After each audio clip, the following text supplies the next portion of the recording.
माता बाबा खड़े हुए, बोले योगी जी ने नमूना बोल दिया अखिलेश जी को, राहुल जी को। सुरेश खन्ना ने कहा कि उनने तो नाम ही नहीं लिया, आप कैसे जान गए कि यही नमूना है? उन्होंने तो नाम ही नहीं लिया, आप कैसे जान गए कि हमारे वाला नमूना है? अब माता बाबा फंस गए, क्या बोले, क्या खड़े रहेंगे बैठे? और दुनिया कहानी एक तरफ, योगी जी ने क्या कहा, ब्रजेश पाठक ने कहा कि छोड़ दो। विधानसभा अध्यक्ष ने, मैं तो देख रहा था कार्रवाई, विधानसभा अध्यक्ष ने आसन से खड़े होकर कहा कि माता प्रसाद जी आप कह रहे हो सैकड़ों मर गए, अपने हस्ताक्षर से प्रमाणित करके नाम रखिए पटल पर। सांप सूंघ गया अशोक बाबू, सांप सूंघ गया। फिर नारे लगाने लगे, सांप सूंघ गया, नहीं तो दस्तखत करके रख देते कि ये रहे 500 नाम। नहीं बोले न। और एक बात, एक तकनीकी बात उठाई अशोक जी ने, उस पर सबके लिए तथ्यात्मक बात रहनी चाहिए कि प्रधानमंत्री सदन के दौरान भी विदेश में गए। किसी भी राष्ट्र के राष्ट्रपति और प्रधानमंत्री का विदेशी दौरा साल भर 6 महीने 8 महीने पहले तय हो जाता है। ये प्रोटोकॉल है, ठीक है ना, ये डिप्लोमेसी का बेसिक रूल है। ऐसा नहीं होता कि हाँ गुड्डू, बोले हाँ पप्पू, बोले क्या कर रहे हो, बोले आज और समोसे मंगवाए हैं, बोले हम आ रहे हैं। ऐसा नहीं चल सकता ना, साल 6 महीने पहले तय हो जाता है। नेता विपक्ष सरकारी भूमिका में नहीं है ना, उसको जाना है तो नावेशिकों से मिलना है। ये नावेशिकों ने कोई भाषण का कार्यक्रम रख दिया, वहां जाना है मान लीजिए। इसके अलावा ऐसा तो नहीं कि वहां जाके कोई पॉलिसी डिस्कस करनी है राष्ट्राध्यक्ष, नहीं ना।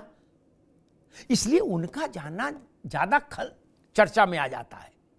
जवाहरलाल जी भी जाते थे।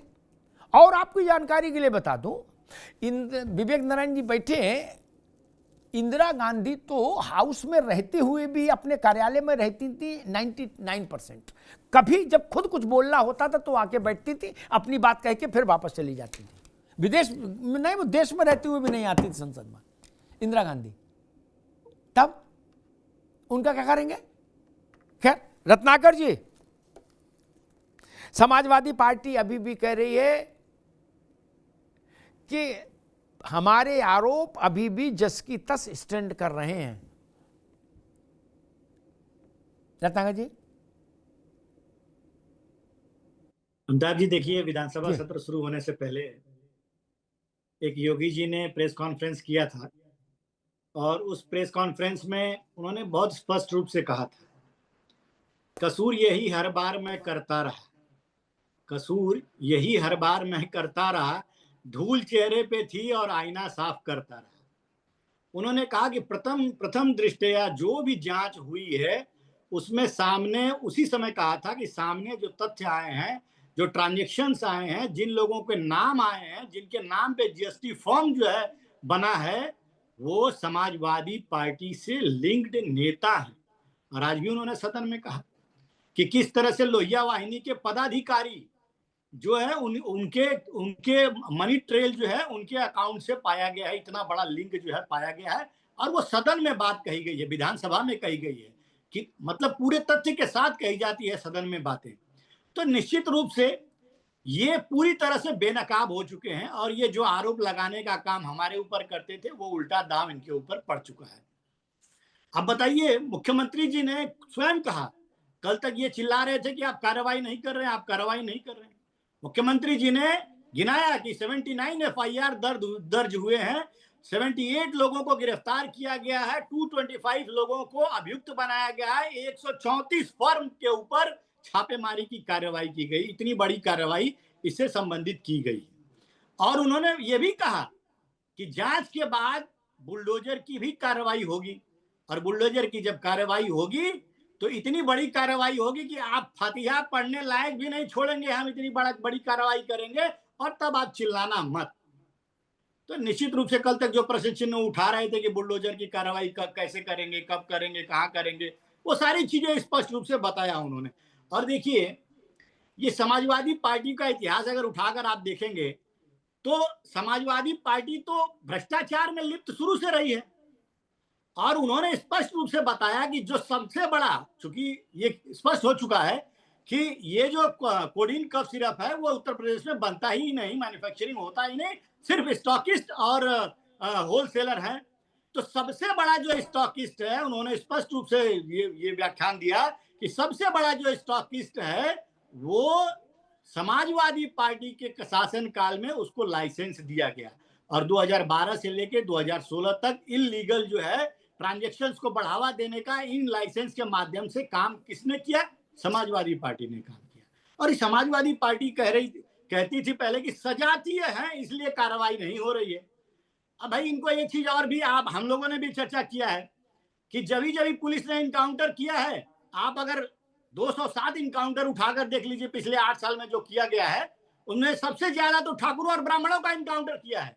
अगर यादवों का इनकाउंटर किया है, जो 1 लाख इनामी बदमाश था मंगेश यादव, तो ये कहते हैं यादव का इनकाउंटर क्यों किया, यादव का इनकाउंटर क्यों किया, हाँ असद का इनकाउंटर क्यों किया? इनके पेट में दर्द तो वो एमवाई फैक्टर वाला जो है वो दर्द सामने उभर कर आ जाता है। तो निश्चित रूप से ये जो है कहीं ना कहीं ये आज बुरी तरह से घिर चुके हैं। और अभी हमारे मित्र जो है अशोक जी कह रहे थे कि कार्रवाई क्यों नहीं कर रहे हैं? भाई आलोक सिपाही जो पक्का सपाई बना उस पर कार्रवाई क्यों नहीं कर रहे?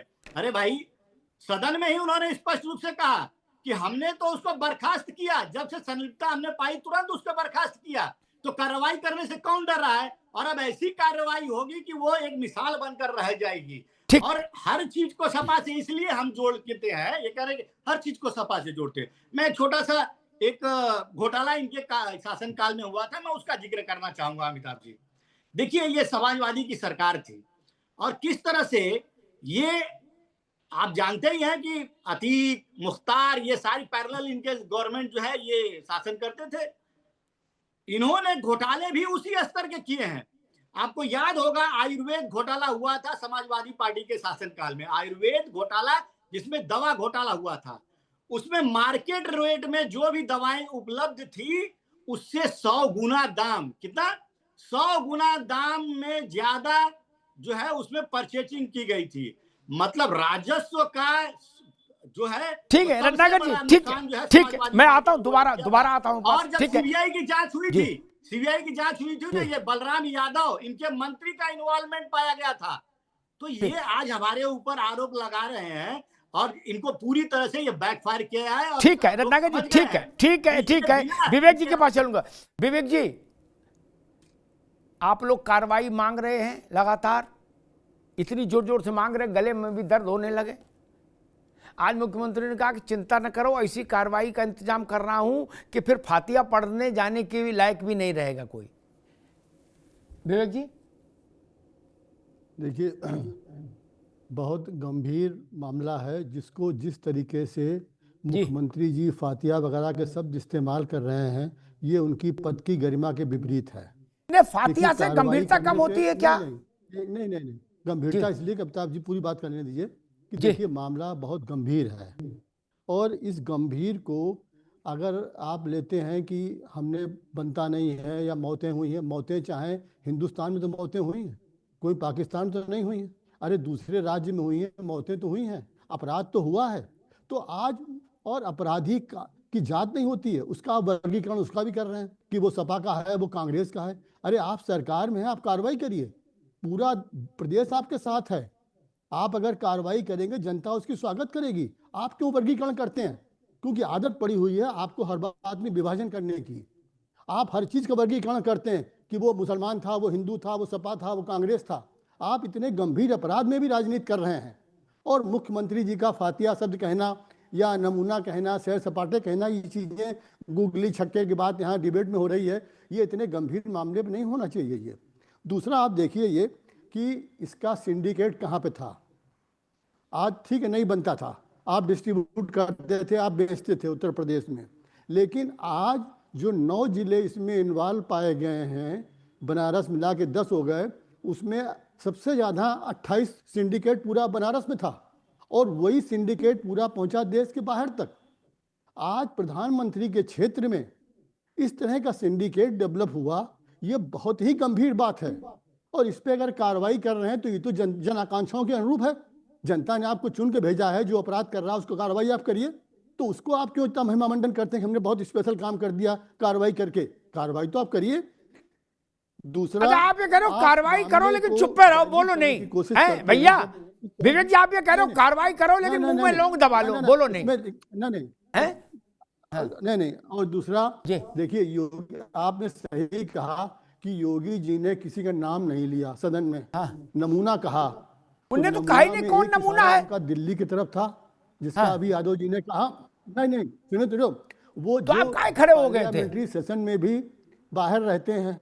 और दूसरे, लखनऊ का जिक्र किया डिप्टी सीएम का, जो बार बार लखनऊ भागे, दिल्ली भागते हैं लखनऊ से।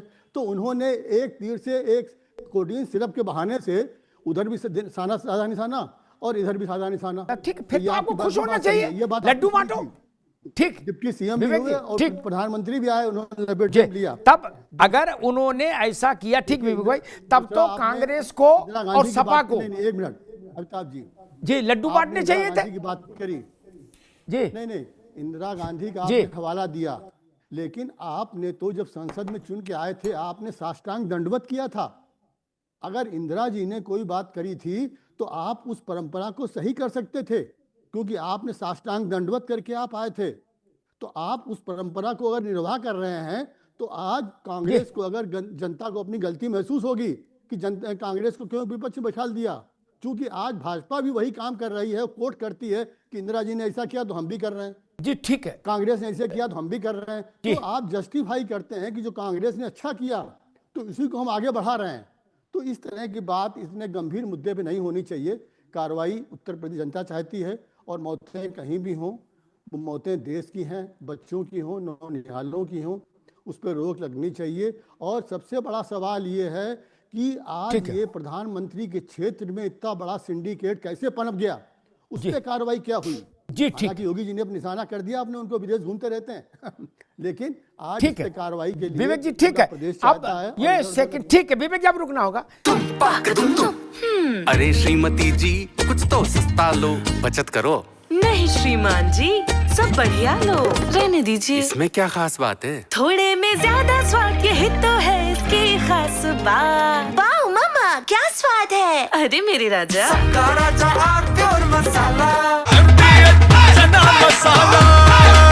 अब छोलिया हो या लोबिया, सफेद चने या काले चने, सब कुछ मजेदार बने।